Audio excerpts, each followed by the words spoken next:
বাংলার ঘরে ঘরে কন্যাশ্রী আলো, রূপসীরাও আছে সম্মানে ভালো। বৃহস্পতিবার সকালে নৈহাটি পৌরসভা 4 থেকে 7 নম্বর ওয়ার্ড জুড়ে সাংসদ পার্থ ভৌমিকের উপস্থিতিতে তৃণমূল কংগ্রেসের উন্নয়ন পাঁচালী নিয়ে এক সুদৃশ্য পদযাত্রা অনুষ্ঠিত হলো।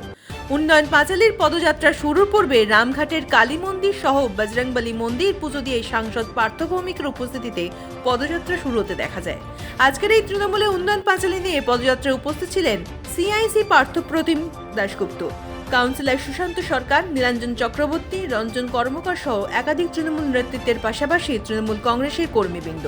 পদযাত্রার শেষে তৃণমূল কর্মীরা নৃত্যের সাথে উন্নয়নের পাঁচালী পাঠ করার পাশাপাশি সাংসদের হাতে বিএলও 2দের সংবর্ধিত করতে দেখা যায়। সংবাদ মাধ্যমের মুখোমুখি হয়ে সাংসদ পার্থ ভৌমিক বলেন, মাননীয় মুখ্যমন্ত্রী রাজ্যের মানুষের জন্য 15 বছর উন্নয়নের বর্ণনা করতেই এই উন্নয়নের পাঁচালী, তার পাশাপাশি প্রাক্তন সাংসদ অর্জুন সিং আশাকর্মীদের আন্দোলনে বটি নিয়ে যাওয়ার যে নিদান দিয়েছিলেন তার প্রত্যুত্তরে জানান যেন আশাকর্মীদের আন্দোলনে যাওয়ার পরামর্শ দিয়ে লকেটের অবস্থা হবে বলেই জানান।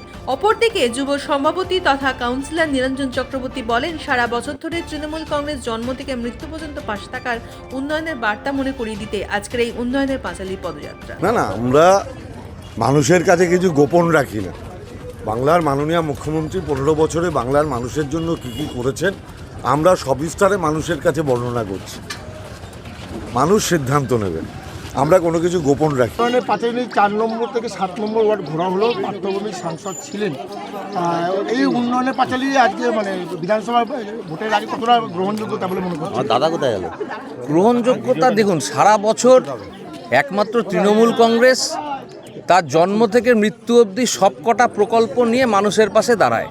সুতরাং আমাদের নতুন করে বলার কিছু নেই। আমরা শুধুমাত্র উন্নয়নের পাঁচালীতে একবার মনে করিয়ে দিলাম প্রত্যেকটা মানুষকে, আমাদের 4, 5, 6, 7 নম্বর ওয়ার্ডে যে আমাদের মাননীয় মুখ্যমন্ত্রী মমতা বন্দ্যোপাধ্যায় সাধারণ মানুষের জন্য, প্রান্তিক মানুষের জন্য কি কি করেছেন সেটা একবার আমরা পুরো করলাম। আমাদের মাননীয় সাংসদ শ্রী পার্থ ভৌমিক মহাশয় আমাদের সাথে উপস্থিত ছিলেন এবং আমরা এটা করলাম।